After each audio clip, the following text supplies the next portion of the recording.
Bem, hoje nós estamos aqui para falar um pouco sobre a importância do autoconhecimento. Todos sabemos que, por sermos espíritos, temporariamente vinculados a um corpo físico, por conta das necessidades específicas dos nossos espíritos de evoluir, de resgatar e de superar as nossas imperfeições, sabemos que, por conta dessa característica, nós nos tornamos criaturas que carregam consigo um universo muito grande, resultado de experiências incontáveis que já tivemos nas vidas pregressas. E hoje, como nós já sabemos e já observamos aqui várias vezes, somos herdeiros de nós mesmos. Somos o resultado daquilo que conseguimos desenvolver, que conseguimos executar, que conseguimos criar e gerar por nós mesmos.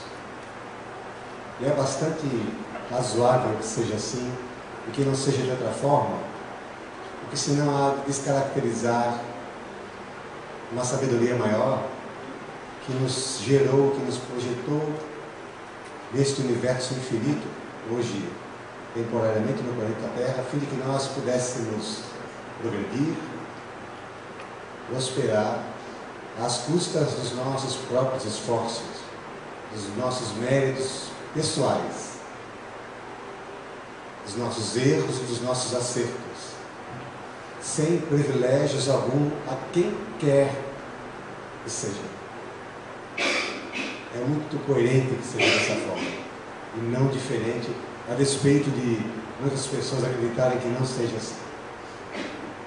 Existem pessoas privilegiadas, existem pessoas que merecem mais umas que as outras, mas enfim, essa é uma outra questão que nós não vamos nos aprofundar. Mas o fato é que, por conta dessa característica de sermos criaturas, ousamos até dizer, de natureza interior insondável, porque mesmo que existam fórmulas de nós conseguirmos saber daquilo que ficou para trás no tocante às nossas experiências, por exemplo, as terapias de vidas passadas, as regressões de memória, ainda assim, essas atividades e outras da mesma possibilidade, da mesma perspectiva, ainda estão muito longe de vislumbrar as nossas experiências milenares. Por isso que nós ousamos dizer que somos criaturas insondáveis. E quem tem essa natureza e está hoje num corpo como o nosso, nossos corpos que Deus nos empresta, devem ter o cuidado de procurar se conhecer. É racional. Sócrates, que nos legou a máxima, conhece-te a ti mesmo, um insight de iluminação que era muito comum, aliás, né? Sabia perfeitamente o que estava sinalizando para a humanidade. Evidentemente, naquela época, ele procurava sinalizar para aqueles que estavam convivendo consigo. Mas de certo ele sabia, como outros grandes espíritos, grandes criaturas da humanidade, sabiam que as suas máximas, os seus insights haveriam de atravessar os séculos e fazer vibrar profundamente as nossas estruturas emocionais todas as vezes que fossem acessadas, todas as vezes que fossem mencionadas. Então aqui estamos nós, com a necessidade de nos conhecermos constantemente. Para quê? Para que nós consigamos ter uma vida onde as nossas escolhas não nos comprometam tanto como têm comprometido. Não nos constranjam tanto como têm nos constrangido. Em outras palavras, que nós acertemos mais do que erremos.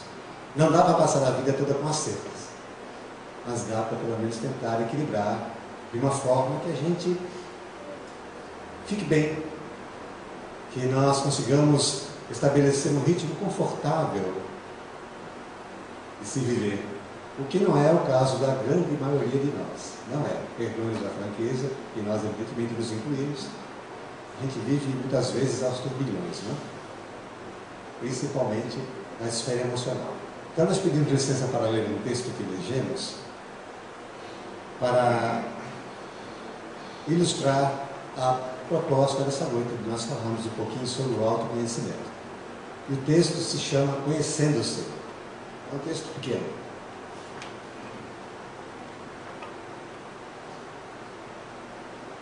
Quais são suas maiores preocupações no dia de hoje? Talvez a essa pergunta você responda que é a educação dos filhos. Outros poderão afirmar ser a violência na sociedade. Haverá ainda quem responda ser a manutenção do emprego. É verdade que os desafios da vida e seus naturais compromissos nos empurram para um mar de preocupações com as coisas do mundo.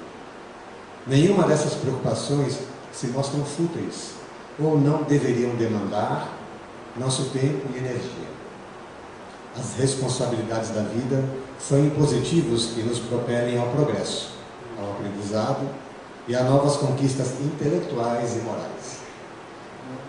Porém, hoje, você diria que uma das suas maiores preocupações é a de se autoconhecer? Saber o que habita no país das suas emoções é algo que a você preocupa? Com tantos afazeres e demandas do mundo externo, muitas vezes delegamos pouco tempo para as coisas do mundo interno. Como se não fosse importante ou não refletisse intensamente em nosso cotidiano, relegamos os interesses do nosso mundo íntimo para o campo do esquecimento. E a alma se ressente, pois que as emoções não são avaliadas nem analisadas. Elas repercutem de maneira indiscriminada em nossa intimidade. E não é por acaso que as doenças da alma surgem tão frequentemente entre nós. Não que elas se gerem espontânea e rapidamente. Quando a alma adoece, é resultado de um processo adiantado de esquecimento e abandono das próprias emoções. Como consequência, surgem as síndromes, as fobias, depressões, trazendo à tona as doenças que iniciaram, que existiam na intimidade da alma e nunca receberam a devida atenção. Desta forma, para evitar tais situações, tenhamos sempre um tempo para nós mesmos. Um tempo para analisar nossas atitudes, nosso comportamento, nossas ações e, mais detidamente, nossas reações. Experimentemos ao final de um dia, antes do merecido repouso, fazer uma breve análise do que ocorreu conosco no dia que se concluiu. Perguntemo-nos se alguém teria alguma queixa contra nós, se agimos injustamente com alguém, se praticamos alguma ação inadequada. As nossas respostas frente a essa análise serão o fio condutor para o mergulho oportuno e necessário no país das nossas emoções, no campo dos nossos sentimentos. Então, nós poderemos avaliar, entendermos-nos um tanto mais e aos poucos nos autoconhecermos.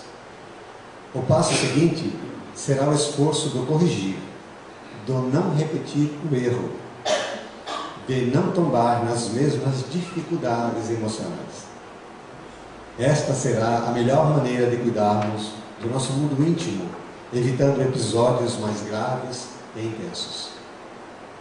A nossa melhoria se dará sempre a partir do momento que iniciarmos a viagem inevitável para a nossa intimidade e nos conhecermos, conquistando-nos aos poucos. Conquistando-nos aos poucos. Assim, caminharemos de maneira mais tranquila para a busca da paz e tranquilidade íntimas, evitando dificuldades maiores com as questões da alma. Ponto.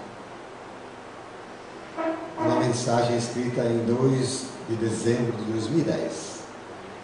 Não tem um autor. Então nós podemos notar que é uma mensagem bem comum, que fala das coisas que nós sabemos que são verdadeiras, que fala sobre nós, não fala sobre seres de outro planeta, não fala sobre criaturas que têm uma conformação diferente da nossa, tanto biológica quanto moral ou espiritual. Está falando de nós, está falando para nós, coisas do cotidiano. Autoconhecimento. A gente percebe que na leitura, primeiro, nós verificamos algo que tem muito a ver com a doutrina que nós estudamos e que alguns de nós aqui professam, trabalham em prol da sua divulgação. É bom senso e racionalidade, está aqui. Vou repetir só o trecho onde isso está bem destacado. É verdade que os desafios da vida e seus naturais compromissos nos empurram para um mar de preocupações com as coisas do mundo. Nenhuma dessas preocupações se mostram fúteis ou não deveriam demandar nosso tempo e energia. As responsabilidades da vida são impositivos que nos propelem ao progresso, ao aprendizado e a novas conquistas intelectuais e morais. Então aqui, bom senso e racionalidade, ou seja, nós estamos falando de autoconhecimento, porém, não deixando de lado as nossas demandas referentes à nossa vida material, à nossa vida social, à nossa vida familiar. Tudo tem sentido, tudo é importante e precisa ser considerado como tal. Porém, nós devemos saber equalizar. E é isso que a gente não sabe fazer. Perdoe-nos a franqueza, a grande maioria de nós. Nós não conseguimos equalizar bem essas coisas e de repente a gente perde o bom senso, perde a racionalidade, porque o campo emocional desequilibra. E o segundo aspecto que nós verificamos no texto é a pergunta fundamental. É a pergunta que nós precisamos fazer e que o texto fez.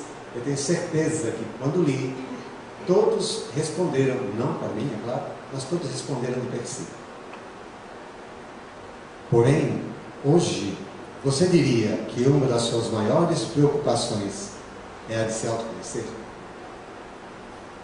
Saber o que habita no país das suas emoções é algo que a você preocupa? Perguntas fundamentais. Não precisa responder, tá? Não precisa.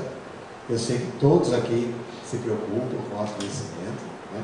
Todos aqui procuram se preocupar com o que habita no país das suas emoções. Então isso não é problema, mas de qualquer forma a gente vai tocar. A gente vai tocar, porque na verdade, brincadeiras à parte, não é esse o nosso foco. Não é. Autoconhecimento muitas vezes bate a nossa porta como necessidade quando o bicho está pegando, desculpa a gíria. Quando a coisa está feia. Aí, aqueles, é claro, que tem um processo de espiritualidade já desenvolvido nunca. Eu sou um espírito desenvolvido, eu sou médium desenvolvido. Isso não existe. Para nós, não.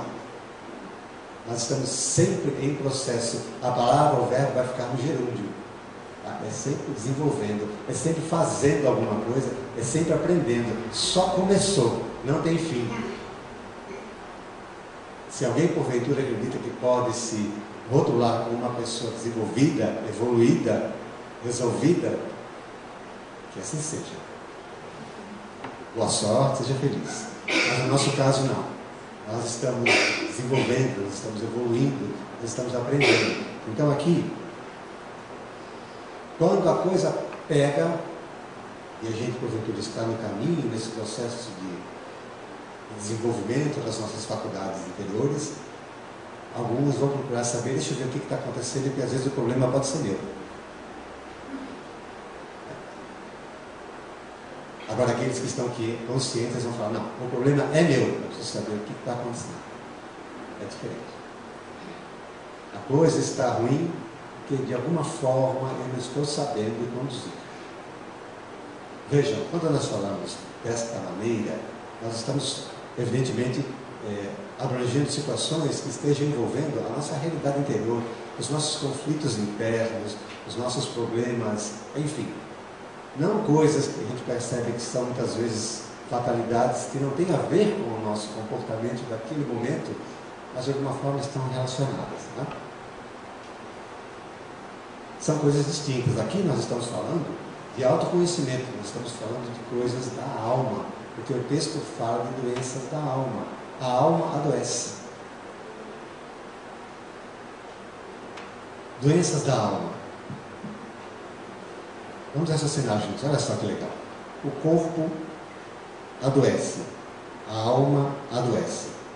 Numa situação pós-desencarne, sabe que é pós-desencarne, né? Depois que morreu. A gente não gosta de falar muito disso, mas a gente, para quem não sabe, todo mundo vai morrer aqui um dia. Né? Numa situação pós-desencarne, o corpo adoece e a alma adoece. Qual a situação é mais comprometedora? O corpo adoece, a alma adoece. Uma situação pós-desencarne, qual a situação que é mais comprometedora para nós? Vamos responder. O corpo adoece, você morreu? A alma adoece, você morreu com o corpo. Por quê? Por que, Joãozinho? Quando a alma adoece, a gente morre e a coisa complica. Porque a alma é eterna. O espírito é eterno, o espírito não morre. O corpo perece, é natural. Esse corpo que nós temos é apenas um dos tantos que nós já tivemos. O corpo perece, a alma não. Até aqui está tranquilo, né? Uma alma doente em tratamento espiritual no mundo dos espíritos.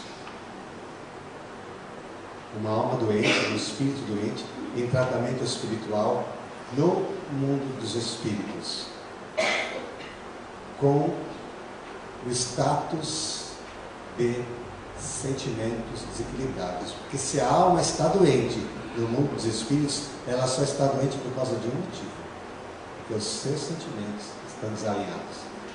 Alguém tem alguma dúvida com relação a isso? Sem agressividade, por favor. É uma palestra fraterna. Nós não estamos querendo aqui ofender ninguém. Nós estamos falando de almas. A alma adoece. Vai para o mundo espiritual adoecida, enferma. Como é que ela vai arrastar essa enfermidade? Porque é algo que está vinculado àquilo que é imperecível, que com o desenfaixar da matéria não faz a menor diferença. É sentimento, basicamente. É emotividade. É aquilo que nós arrastamos para sempre. Não é para uma outra vida, quem sabe numa outra vida, não. Porque é o que nos configura. Então, se ela, a alma, desencarnou, foi para o mundo espiritual em tratamento, com esse status de desequilíbrio emocional, quando ela reencarna, quando ela volta para uma nova experiência, assim como nós voltamos, esse status emocional vem junto.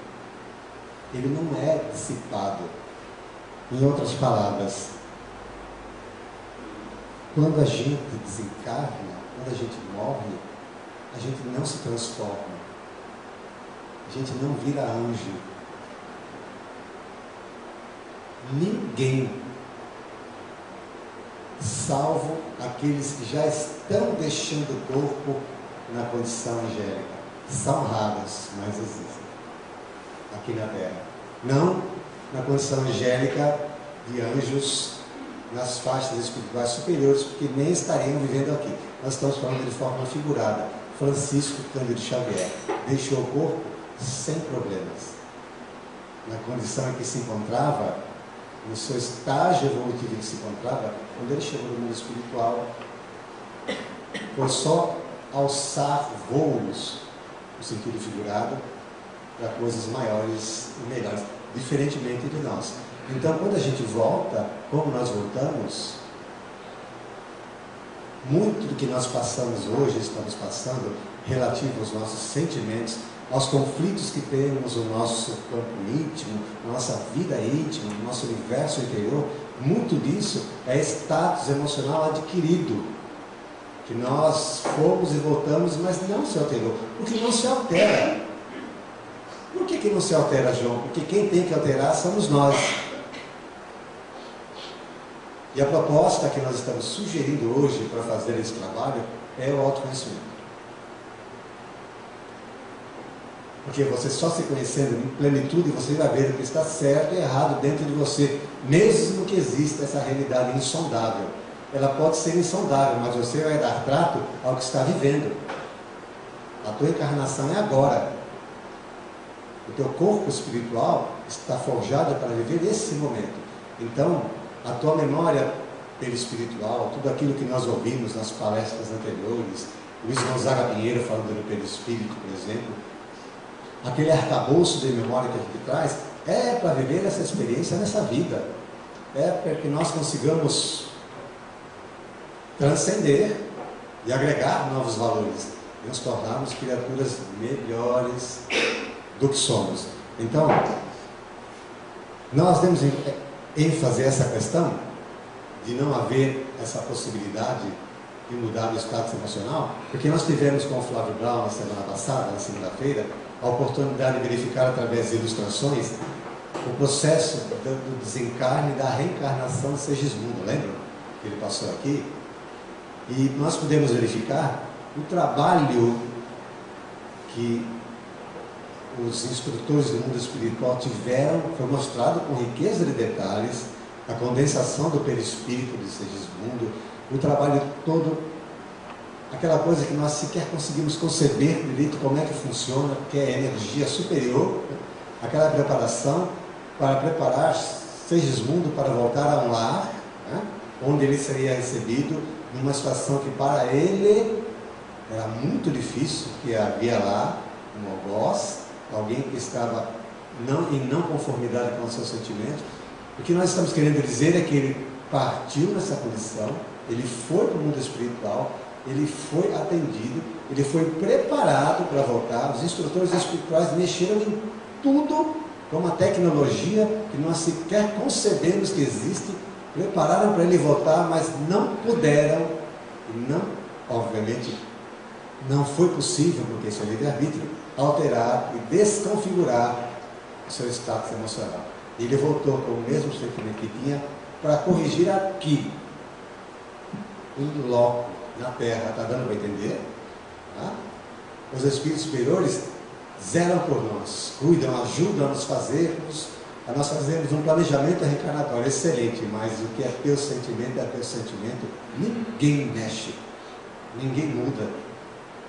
Por isso que nós somos dessas belezas, a gente fica falando, nossa, como é que eu posso ter tanto sentimento dessa forma, essas coisas que vêm e me perturbam? Porque é só assim que eu posso fazer, eu tenho que melhorar. E por nós sermos assim, falando agora como espírita que estuda, nós somos criaturas que emitem faixas de vibração, que estabelecem sintonia. Pronto, acabou. Se você já vem com estado emocional desconfigurado, e de alguma forma que não está conseguindo dar trato a isso, a tua faixa de vibração é essa. Você vai se ligar há espíritos que têm essa mesma condição e a briga fica feia. Porque já não é fácil dar trato às nossas mazelas, o que dirá, né?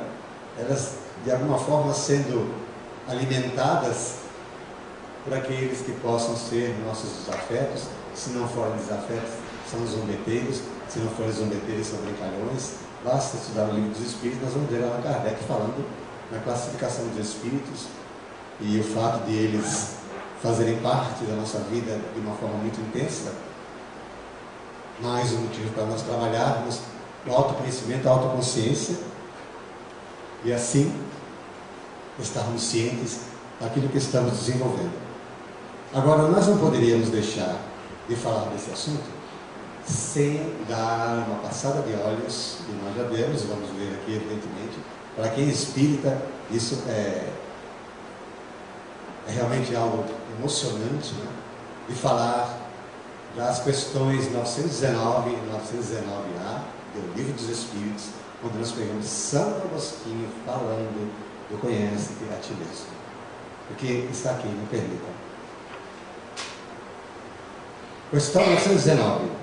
Qual o meio mais prático e eficaz para se melhorar nesta vida e resistir aos arrastamentos do mal? Olha que pergunta. Qual de nós não queria ter essa resposta? Qual o meio mais prático e eficaz para se melhorar nesta vida e resistir aos arrastamentos do mal? E a resposta é: um sábio da antiguidade vos disse, entre aspas, conhece-te a ti mesmo. E aí, é claro, Kardec, né? 919A, ele sempre dá uma desdobrada quando ele fica insatisfeito, entre aspas, com a resposta. Não, quero mais. Isso aí é pouco. Então ele perguntou: concedemos toda a sabedoria desse ensinamento. Muito educado, não? Mas a dificuldade está precisamente em conhecer-se a si mesmo. Qual é o meio de se fazer isso? Pergunta, né? Pergunta inocente, né? Mas a pergunta foi feita. E a resposta está aqui. Ela é grande, nós vamos ler os trechos que tem mais relação com a nossa fala. Fazei o que eu fazia quando estava na terra. No fim do dia, interrogava a minha consciência. Passava em revista o que havia feito e me perguntava se não havia faltado com o dever, se ninguém tinha do que se queixar de mim. Foi assim que consegui me conhecer e ver o que havia reformado em mim.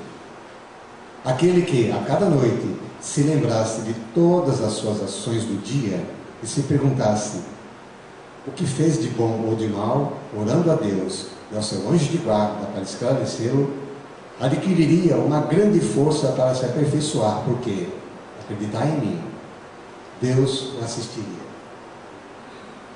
Interrogai-vos sobre essas questões e perguntai o que fizestes e com que objetivo agistes em determinada circunstância. Se fizestes qualquer coisa que censuraríeis em outras pessoas, se fizestes uma ação que não ousarias confessar. Perguntai-vos ainda isso, 2 pontos. Agora é que Santo Agostinho foi realmente pegou pesado. Me permitam, agora ele pegou pesado. Essa parte ela chega a ser divertida. Perguntai-vos ainda isso: se agradasse a Deus me chamar neste momento agora, se agradasse a Deus, olha que elegância, né? Se agradasse a Deus, podia falar: se Deus quisesse que eu morresse, já vem agora, você vai morrer e pronto, acabou. Morreu, eu quero. Eu sou o Criador, eu estabeleço. Mas Deus não é assim. Então, Santo Agostinho, se agradasse a Deus, né, me chamar nesse momento, teria eu, ao entrar no mundo dos espíritos, onde nada é oculto, o que temer diante de alguém? Teria eu, ao entrar no mundo dos espíritos, onde nada é oculto, o que temer diante de alguém? A pessoa, bom, a gente faz essa pergunta para nós: se eu morresse agora, não sei se agora que é exagerar, dá um tempinho, eu vou em casa, me preparar, né? Tudo. Morri.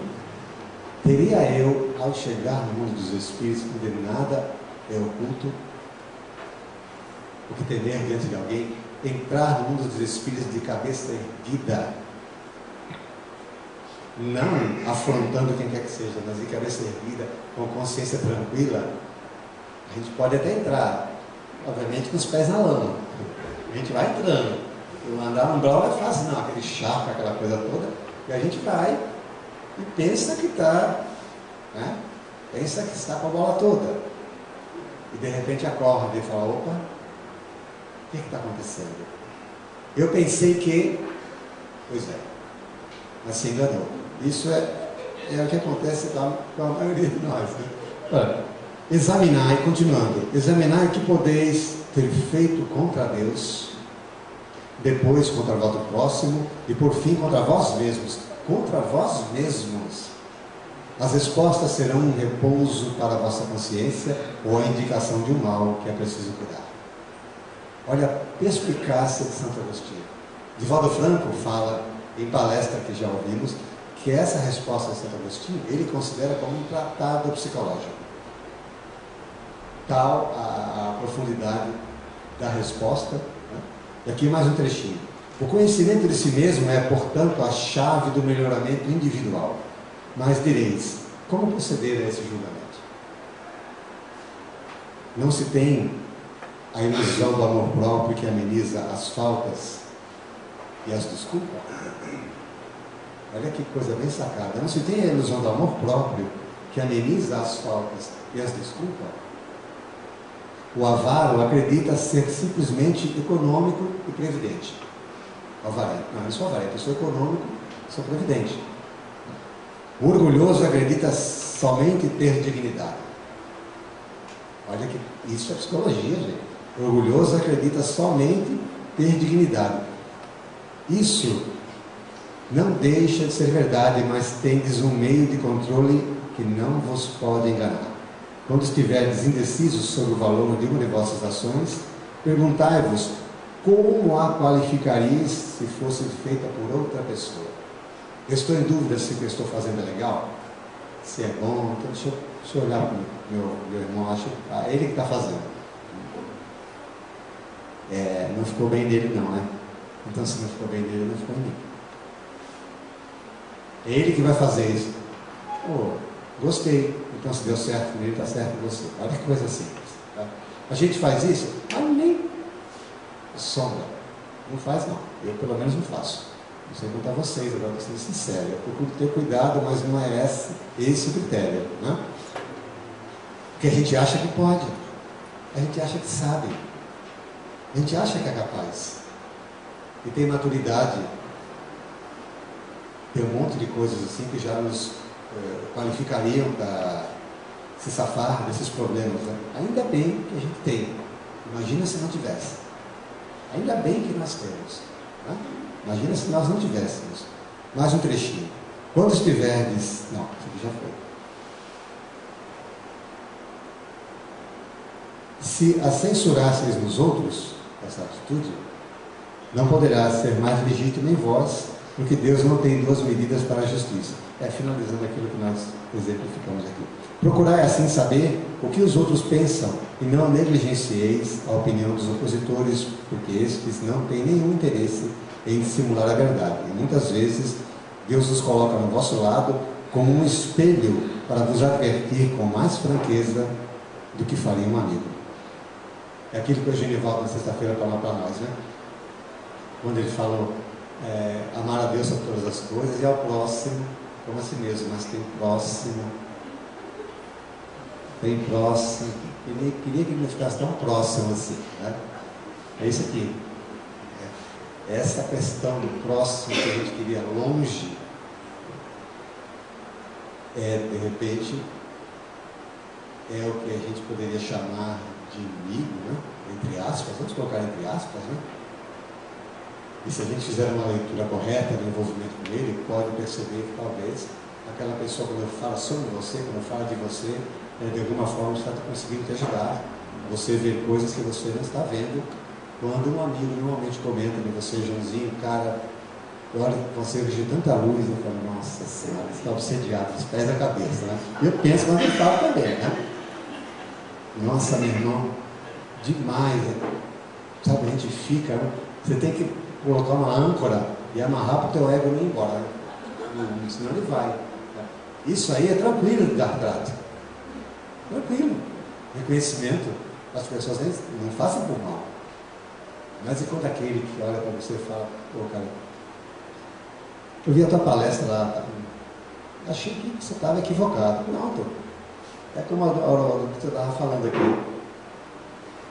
Dependendo da pessoa que você não conhece, ela falou, você passou a odiar ela a partir daquele dia. Não sabe nem quem ela é, se é uma pessoa boa, se é uma pessoa que quer te ajudar. É ódio. Por quê? Porque ela não gostou do que você falou que você estava equivocado e às vezes ela está certa. E mesmo que não esteja, você tem que refletir.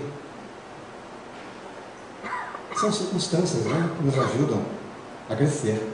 Então, aqui no final desse texto, Allan Kardec faz uma observação muito interessante, que ele diz assim, muitas faltas que cometemos passam desapercebidas por nós. Se de fato, seguindo o conselho de Santo Agostinho, interrogarmos mais frequentemente nossa consciência, veremos quantas vezes falhamos sem perceber, por não examinar a natureza e a motivação dos nossos atos. E agora aqui ele faz um comentário que particularmente achei muito legal. A forma interrogativa tem alguma coisa de mais preciso do que o ensinamento do conhece-te a ti mesmo, que frequentemente não se aplica a nós mesmos. A forma interrogativa, ela tem alguma coisa de mais preciso do que o ensinamento do conhece-te a ti mesmo, que frequentemente não se aplica a nós mesmos. Quando a gente fala conhece-te a ti mesmo, a gente está olhando para alguém, ou está pensando em alguém. Não é? Nós somos bons nisso. Então aqui, na medida em que você faz aqui, ela exige, essa forma interrogativa, respostas categóricas, por um sim ou não, que não deixam alternativa.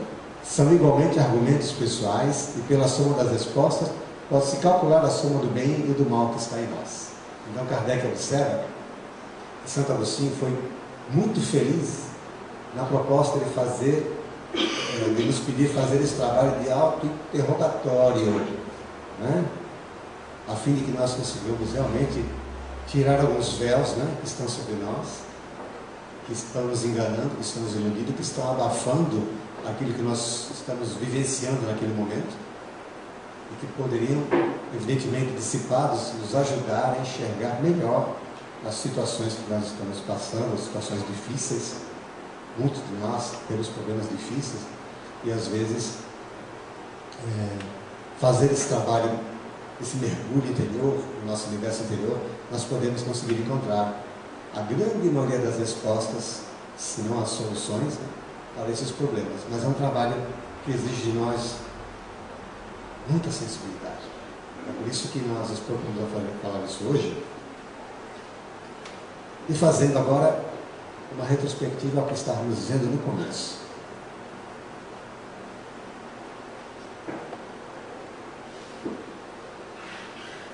Vamos pensar juntos.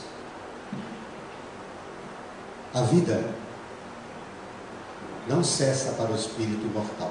A vida continua, ok? Isso não é difícil de entender. O espírito imortal, o próprio nome já diz, ele é imortal. Ele está vivendo vidas sucessivas por conta da misericórdia de Deus.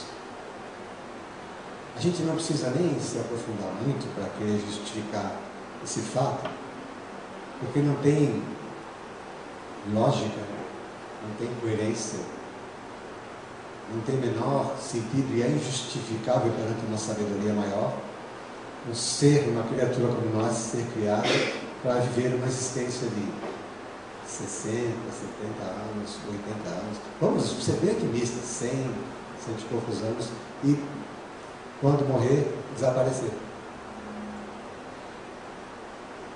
Porque se é uma vida só, nós entendemos que acabou a vida só, não tem mais nada. Não, aí você vai para o lado de, não, ninguém vai. Porque é só uma vida, acabou, então ninguém vai. Percebe como é incoerente? Não existe outras vidas, não existe o espírito, não existe nada. Então acabou, morreu, mas depois você finaliza. Aí você vai estar com Deus. Não. Se acabou aqui, acabou aqui. Se alguém está indo para algum lugar, então existe alguma coisa. É incoerente, não tem coerência esse raciocínio, e nós não vamos debater isso aqui, isso não é um problema nosso, é um problema de quem acredita e a gente respeita. Mas nós acreditamos diferente. Nós acreditamos que existe esse ato contínuo, que nós estamos aqui nessa experiência, né? Esses corpos que Deus nos empresta, como já falamos, com o objetivo de progredirmos, de transcendermos essas necessidades que temos nessa vida, por exemplo, que muitas vezes nos constrangem. A morte do corpo físico não transforma o espírito, apenas o liberta dos laços da matéria. Entender essa fala é algo que deveria fazer um bem enorme para nós. Por quê? Porque o corpo físico, quando ele morre, ele vai se decompor, vai se diminuir. A alma ou o espírito continua. E como nós observamos no início, ela está levando consigo apenas o seu status emocional e moral que conseguiu amealhar nesta encarnação, assim como todos nós. Quando nós desencarnarmos, passarmos para outro plano, nós vamos continuar sendo o que somos. Já pensaram nisso? Alguém já parou para pensar nisso? Mas, sinceramente, poxa vida, eu vou trabalhar, vou lutar, vou aprender, vou estudar. Aí quando eu desencarnar, quando eu morrer, quando eu chegar do outro lado, eu vou continuar sendo a mesma criatura que sou. Não tem transformação, não tem. E agora? E se você, por acaso, não é satisfeito com como você é? E se você não se gosta, como é que faz? Por que a gente não procura fazer uma leitura diferente sobre esse fato?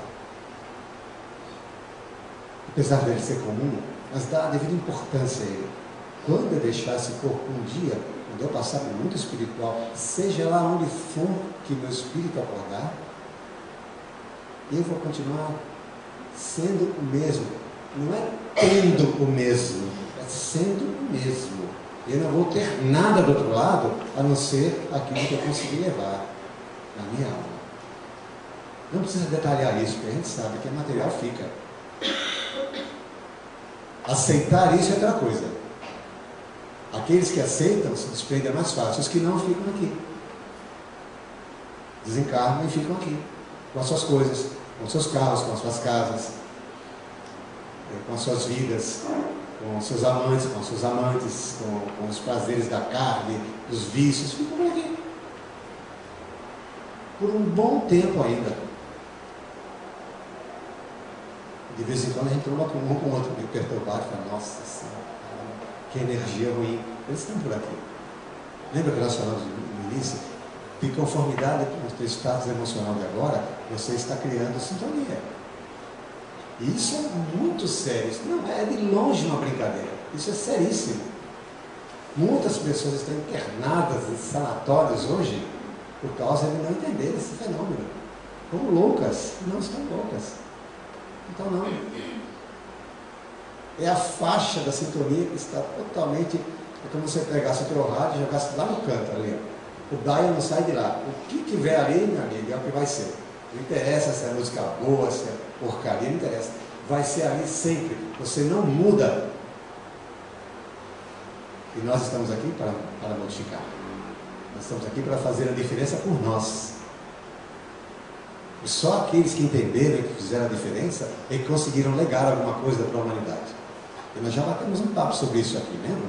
A diferença de lembrança e legado. A gente vai sair daqui dessa terra deixando o quê? O quê para quem? Ah, eu não estou nem aí com isso. Então, meu amigo, se você não está nem aí com isso, meu irmão, minha irmã, seja quem for, haja reencarnação em planeta de prova e expiação para você e para nós. Vai ter muita ainda. Muita, até acordar. E falar, não, eu não estou aqui só para passar por mim, pela minha evolução, pela minha luz. Não, não é isso. Eu tenho mais o que fazer. Eu tenho que deixar alguma coisa consistente aqui. Porque só espíritos que superam e que são superiores, se tornam superiores, conseguem fazer isso. Então não vai dar para a gente. Por que não? Esse é o nosso caminho. Essa é a nossa destinação. Pode levar os milênios se levarem. Mas Jonas, demora tanto assim? Depende. De quem? Alguém pode me responder? Depende de quem? Posso ouvir alto? Depende de quem? Da gente. Lógico que depende de nós. Aí por que nós estamos doentes? Por quê? Porque alguma coisa não está legal dentro de nós. Alguma coisa nesta vida a gente não conseguiu construir de forma saudável e acabou somando com o que a gente trouxe para a nossa história. Que você não se transformou quando morreu, ok? Chegou do outro lado, é o mesmo. Mas o mundo espiritual te mostra o que aqui a gente não consegue perceber. Estudando as obras espíritas, estudando Francisco André Xavier, estudando André Luiz, Emmanuel, nós sabemos que existe essa possibilidade de nós darmos de cara com aquilo que a gente nem lembra mais. Nossa Senhora, eu fiz isso mesmo? Eu falei isso, eu não lembrava. Mas é, né, Joãozinho? Você lembra dessa passagem? Foi feio, meu irmão. Ave Maria. Não dá para tirar isso, não. Para passar, é aquele filme que a espiritualidade nos mostra, de uma retrospectiva. A retrospectiva parece a retrospectiva da Globo no final do ano, né? É tudo junto, é uma desgraça com beleza. Uma coisa... Jesus Cristo. Essa mais ou menos é a nossa retrospectiva. Né?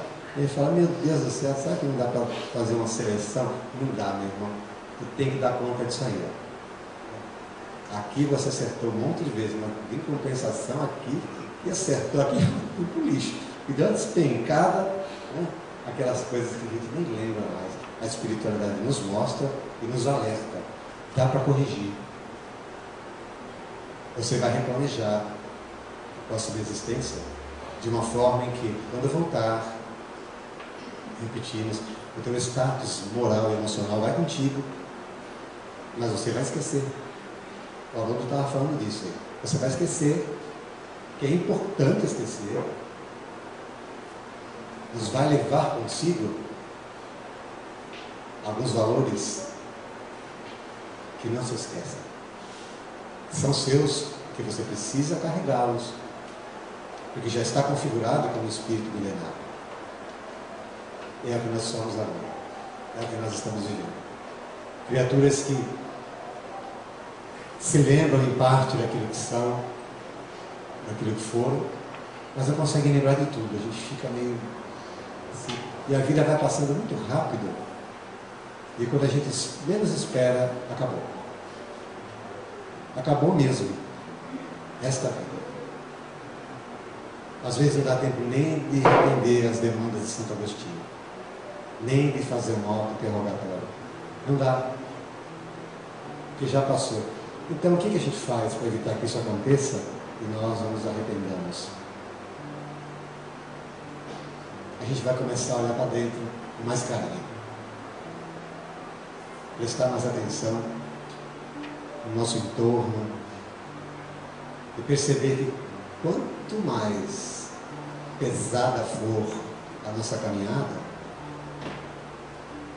mais demorada vai ser a nossa chegada aonde nós gostaríamos de chegar. Isso é simples. Quanto mais pesado for o fardo que a gente eleger carregar, porque a gente que elege. Sou eu que coloco na minha mochilinha as coisas que eu acho que são importantes para me carregar numa vida. Quanto mais pesada ela for, mais difícil vai ser eu chegar onde eu gostaria. Não dá para entender, gente? Não dá para entender. Por isso que a simplicidade é uma bênção. É uma bênção em todos os sentidos. Todos, sem exceção. No falar, no pensar, no vestir, no comer. Em tudo que a gente faz, a simplicidade é abençoada. A gente saca isso? A gente faz isso? Não. Porque a gente não entende que a simplicidade é uma bênção. Mas um dia nós vamos conseguir entender. Sim, irmãos. E a gente devagarzinho vai adaptando ela um pouquinho ali. Hoje eu consigo ser mais simples nesses aspectos da minha vida. Amanhã naqueles outros. E daqui a pouco nós estamos fechando o cerco. Estamos nos tornando pessoas efetivamente singelas. E aí conseguimos, como dissemos também no início, estabelecer um ritmo confortável de viver. Confortável não é aquele conforto que a gente está imaginando, sabe? Aquele sofazão lá em casa que você deita, você afunda, não consegue nem levantar depois, tão fofo que ele é. Aquela coisa, que beleza, não é desse conforto que nós estamos falando. É o conforto de você poder estar caminhando, sendo acessado, sendo atacado muitas vezes e ainda assim ter o equilíbrio de conseguir rechaçar sem agressão, rechaçar sem ódio, rechaçar sem mágoa, rechaçar porque é uma necessidade, rechaçar porque é importante, que você precisa caminhar. Então aqueles que não estão com você, obviamente não vão estar com você caminhando, porque não vai ser possível essa conexão. A gente não vai deixar, mas nem por isso nós vamos deixar de passar por essas experiências, porque seria um privilégio passar por essa vida sem sofrer, sem enfrentar os males bravios, né, das nossas condições emocionais. Seria um privilégio, e esse privilégio, graças a Deus, nós não temos. Nós nem estamos prontos para ele. O único privilégio que nós realmente acreditamos ao nosso ver que seja um privilégio é a possibilidade de nós nos amarmos uns aos outros. Por mais tosca que possa ser a nossa visão de próximo, ainda assim, é um privilégio poder desenvolver no coração sentimentos de amor para com o meu semelhante, inclusive para aqueles que sejam meus inimigos, que sejam meus desafios. Esse é o gesto maior de Deus para conosco. O nosso coração não está travado. Não, você vai reencarnar, mas a possibilidade de você amar em você não existe. Isso é uma inverdade. Podemos ter visto na história da humanidade espíritos muito perversos. Muito. Mas como falava Chico Xavier, nada mais era que um amor em desequilíbrio, a maldade, a perversão. Chico conseguia fazer uma leitura do ser humano de forma que tudo o que estava acontecendo nada mais era do que um desequilíbrio do que era bom.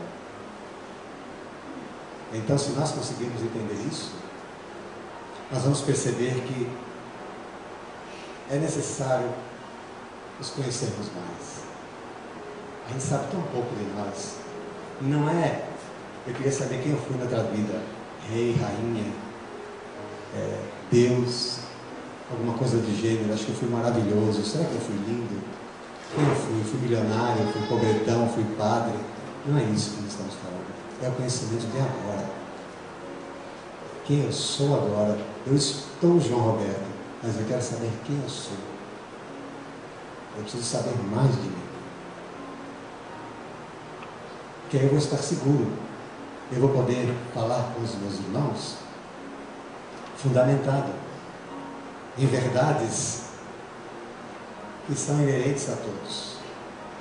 Não em experiências pessoais que são minhas e que eu possa vir a tomar como verdade. Isso é diferente. Ok? Experiência pessoal é experiência pessoal. Nem sempre ela serve para outra pessoa. Agora, aquilo que é verdadeiro, não. O que é verdadeiro e você já aprendeu que é verdade, você carrega no coração para sempre. E todas as vezes que você falar, aquele que te ouvir vai ser tocado. Assim era Jesus de Nazaré. ele tem a plena consciência daquilo que falava. Não tinha a menor dúvida do amor que existia no seu coração. Foi uma conquista, não foi privilégio. Então Santo Agostinho estava certo, Sócrates estava certo. E nós? O que a gente vai fazer? Nós vamos continuar nos queixando? Vamos.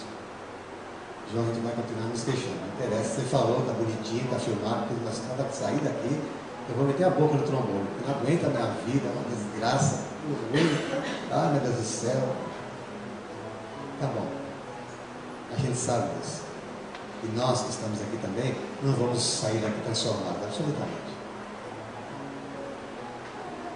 A proposta é só pensar. É um direito que nos é permitido pensar. E quando a gente está pensando, alguém que está do nosso lado, Santo Agostinho fala, ele menciona hoje da tarde, está nos ajudando a pensar. É um direito que nós temos. É um privilégio a mais que Deus nos concedeu. E como espírita,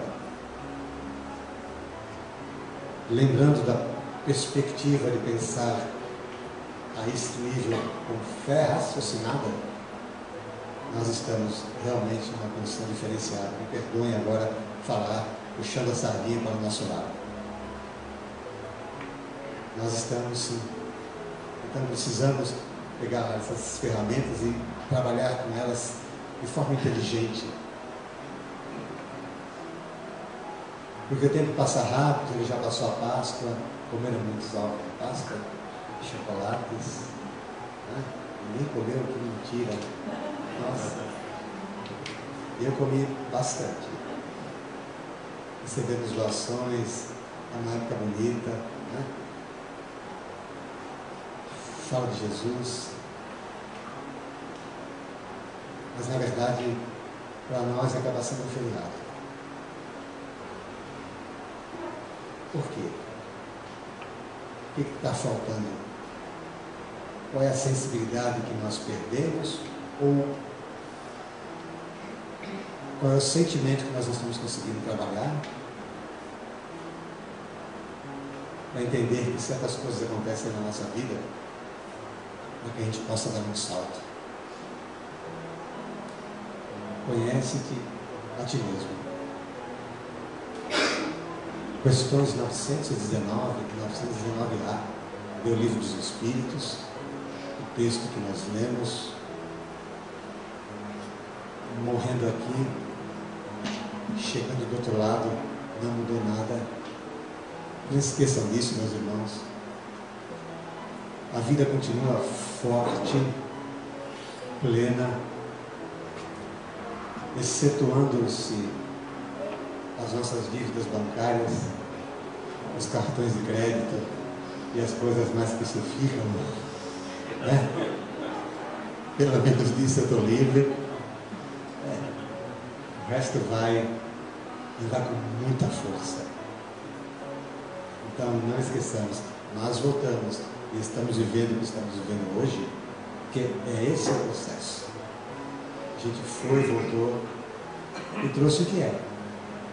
Nada mais, nada menos que Deus não nos privilegia.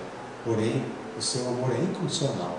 Ele nos concedeu a reencarnação, que é um presente de Deus na fala de Emmanuel. A reencarnação é um presente de Deus para o Espírito. Por quê? Porque ela nos permite voltar e refazer, e reajustar, reparar, corrigir. E aprender acima de tudo, né? Aprender novas experiências, viver novas emoções. E nós esperamos que de alguma forma todos aqui presentes possam se engajar nessas propostas sem medo. Porque aquele que ama não pode ter medo. Aquele que ama a vida, aquele que tem vontade de viver a vida em plenitude, não pode ter medo. Porque o medo retrai. O medo gera violência nos nossos corações. E continuemos a pensar em fazer algo que seja inovador, que seja diferente, porque se nós continuarmos a fazer o que sempre fizemos, se nós continuarmos a semear como sempre semeamos, nós vamos continuar a colher o que sempre colhemos. Vamos orar.